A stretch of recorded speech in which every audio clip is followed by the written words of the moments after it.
नमस्कार दोस्तों। क्या धर्म और आस्था के रास्ते में सरहदें आ सकती हैं?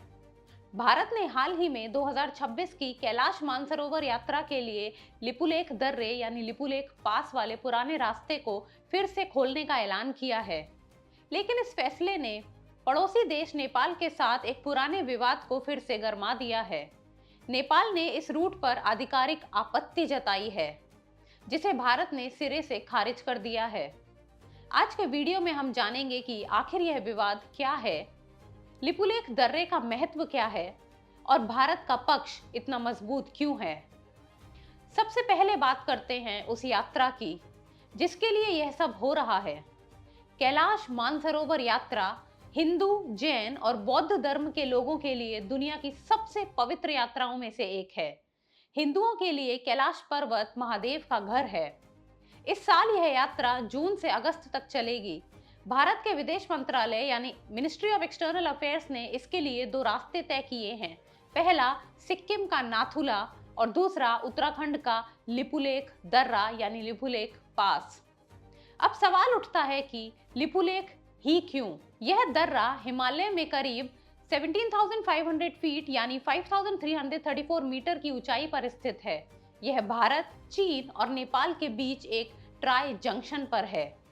भारत सरकार के मुताबिक लिपुलेख 1954 से कैलाश यात्रा का पारंपरिक रास्ता रहा है।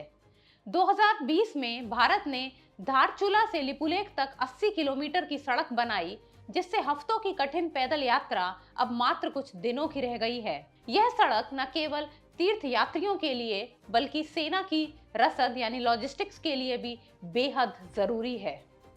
तो फिर नेपाल को दिक्कत क्या है?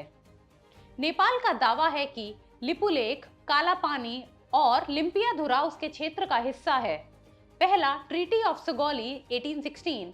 नेपाल का कहना है कि 1816 की इस संधि के अनुसार महाकाली नदी के पूर्व का सारा हिस्सा नेपाल का है। और दूसरा भारत का जवाब।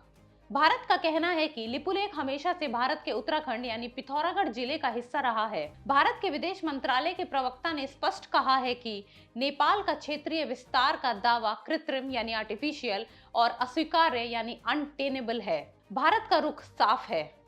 ऐतिहासिक तथ्य और जमीन की हकीकत भारत के पक्ष में है। आज यानी मई 2026 में स्थिति यह है कि भारत अपनी यात्रा की तैयारियों के साथ आगे बढ़ रहा है। भारत ने यह भी कहा है कि वह नेपाल के साथ सीमा विवाद पर बातचीत के लिए तैयार है, लेकिन एक तरफा दावों को बर्दाश्त नहीं किया जाएगा।